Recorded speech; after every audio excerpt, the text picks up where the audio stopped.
কবিতা বকপক্ষী, কবি জামাল হোসেন। আবৃত্তি করছি আজহারুল ইসলাম রনি।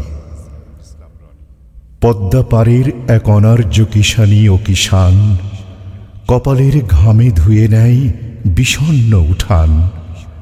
কুটিরের দাওয়ায় বিছায় সবুজ ভালোবাসা, ছোট স্বপ্ন, ছোট স্বাদ, ছোট ছোট আশা। দূর দেশ থেকে উড়ে উড়ে একা সঙ্গীহীন একটি শুভ্র সুন্দর বকপক্ষী একদিন মহাকালের পথ ধরে রথে ভেসে ভেসে সাদা মেঘমালার বুকে পথ চলা শেষে এসে বসে কিষানীর জীর্ণ কুটির ঘেঁষে, হাজার বছরের স্বপ্ন মহাকাব্যের দেশে। গিরিকান্তার মরুপথ রামগিরি চূড়া, ছুটে চলা মৌর্য মোগল ইংরেজ ঘোড়া। সূর্য বীর্য উত্থান পতন পথ পেরিয়ে মত্ত মহাসাগরের উত্তাল ঢেউ মারিয়ে বেছে নেয় লক্ষ্মী পক্ষী অতি সাধারণ কিষানীর আঁচল ঢাকা করুণ উঠোন। কিষান হাসে আজ আর কিষানী হাসে, নৃত্য গীতে মাতে যুগল নবান্ন মাসে। নতুন ভাষায় জাগে নব নব আশা, পাখা মেলে ফের নতুন ভালোবাসা। মাটির প্রদীপের শীর্ণ দেহ সলতে হঠাৎ উদ্ভাসিত হয় জ্বলতে জ্বলতে। বিচ্ছুরিত সহস্র সূর্যদীপিত আলোক, মাটির কুটিরে হাসে ভুলোক দুলোক। তিনটি সারমেয় অদূরে অপেক্ষারত, শিকার সন্ধানী ক্ষুধার্ত বাঘিনীর মতো। প্রথমটি হাওয়ায় ওড়ে ঘোরে মহাতেজে, লুকায় শূন্যে বাতাস ও শাড়ির ভাঁজে। দ্বিতীয়টির মাথায় টোপর শুভ্র লেবাস, শানিত দম্ভ নাসিকা নখর গর্তে আবাস।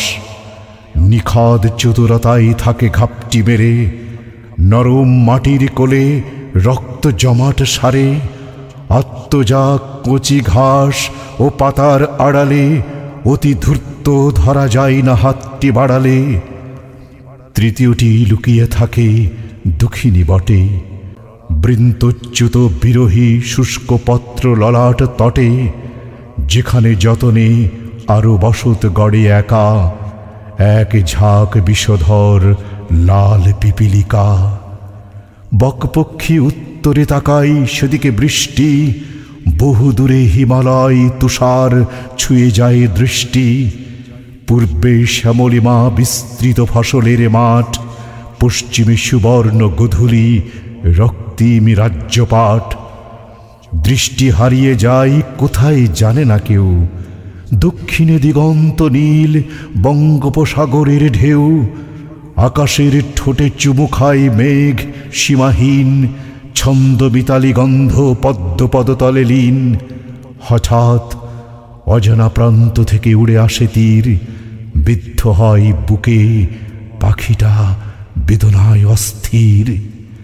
গরলে নীল হয়ে যায় পাললিক শরীর, যন্ত্রণায় ছটফট করে পাশে নাই কেহ। মৃত্তিকা লিঙ্গন করে তার নিথর দেহ। অপেক্ষায় অধীর বাকি দুটি সারমেয়, খপ করে ধরে নেয় সেই পাখিটার দেহ। নিরীক্ষা করে ধীরে টিক্কা খানের চোখ, কেশ ত্বক ধর্ম বর্ণ জাত আপাদ মস্তক। সাম্রাজ্যবাদের সূক্ষ্ম সিরিঞ্জ নিয়ে হাতে, দেহের সব রক্ত টেনে নেয় একসাথে। ছোট দুটি ডানা মটমট করে ভাঙে, নরম শরীরখানা তাজা রক্তে রাঙে।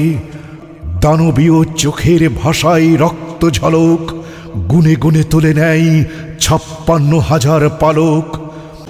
বিভৎস লোমশ হাতে বিদীর্ণ করে বক্ষ, কীর্ণ কলিজা খামচে ধরে দানবের পক্ষ। কদর্য নখরাঘাতে কেটে কপালের ভাঁজ, এঁকে দেয় চাঁদ তারার বিমূর্ত কোলাজ। শীর্ণ শরীর থেকে খুলে নেয় চর্ম, অন্ধ কষাই তারা, হত্যাই তাদের ধর্ম। হঠাৎ ঈশান কোণে ঘনাই ঘন কালো মেঘ, মহাকালের নীরবতা ভেঙে জাগে উদ্বেগ। বজ্রনিনাদ আধার আসে, কাল বৈশাখী ঝড়, প্রকম্পিত গগনে গগনে মেঘের হুঙ্কার। অঝরে বৃষ্টি নামে মৃত্তিকায় জাগে স্বস্তি, আর মোড়া দিয়ে জাগে চর্ম মজ্জা অস্থি। ছড়ানো পালক, শির দাঁড়া রক্তরঞ্জিত অক্ষি, আবারও জন্ম নেয় প্রিয় ধবল বকপক্ষী। আবার ওতে পেতে থাকে সারমেয় ওরা তিনজন, বাতাস ও মাটির ভাঁজে ঠিক আগেরই মতন। মৃত্তিকা লিঙ্গন করে তার নিথর দেহ।